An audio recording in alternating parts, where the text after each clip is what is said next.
Ako si Bexy, OFW dito sa Jeddah, KSA. For today's vlog nga, kakain naman kami dito sa Ibis Hotel. Meron kasi ditong breakfast buffet, parang buffet.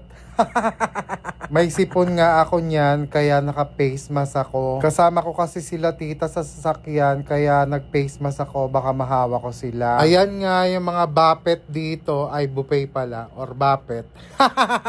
Basta ayan yung mga pagkain na nakahain dito sa buffet. Bakit nga kasi naging buffet ang basa doon sa buffet? Eh, mali naman yung spelling.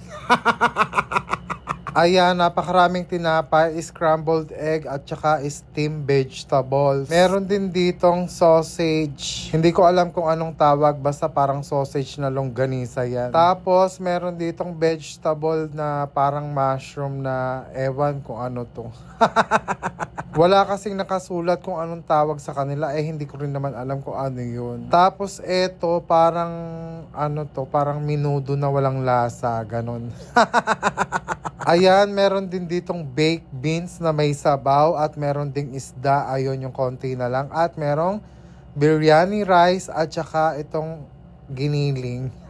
Hindi ko kasi sure kung ano talaga ang tawag doon, parang giniling siya. At meron din ditong Anli coffee. At eto naman yung side na mga palaman ng bread, meron dyan parang ham na luncheon meat, tapos ayan mga cheese yan. Napakadaming cheese pero hindi naman ako kumuha nun, mukhang hindi masarap. Tapos ayan, may mga vegetable salads dito. Ikaw na lang yung magmi-mix kung anong gusto mong gawin sa salad. Tapos isang tambak na mga tinapay, may donut, croissant, kung ano-ano pang mga tinapay, marami kayong makakain dito. Ang bayad nga pala sa buffet dito sa Ibis Hotel ay 50 reals. Kailangan maaga pa lang nandito ka na dahil maraming kumakain. Kailangan mauna ka kasi pag huli ka nang dumating, tira-tira na lang yung aabutan mo. Kung vegetarian ka, masusulit ka rito dahil napakaraming gulay at saka mga fruits.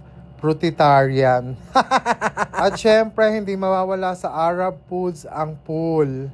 Yan yung palaman sa tinapay na parang munggo. Ayan, at meron ditong soup na 1 oras ko yatang inantay bago nila iinit dahil malamig. At let's go mga kabeksi, lumapang na tayo. Ayan nga yung kinuha ko, 2 plato, drinks, soup, at saka yung sweets. Nakahiwalay kasi ako ng table, kaya pinuno ko yung table para hindi na ulit ako tatayo.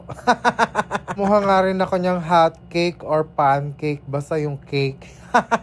Sa Pilipinas kasi ang tawag doon hot cake, yung nilalagyan ng margarine at saka asukal. Hanggang dito na lang. Thanks for watching mga kabeksi. Please don't forget to follow my page, share and like my videos. Bye!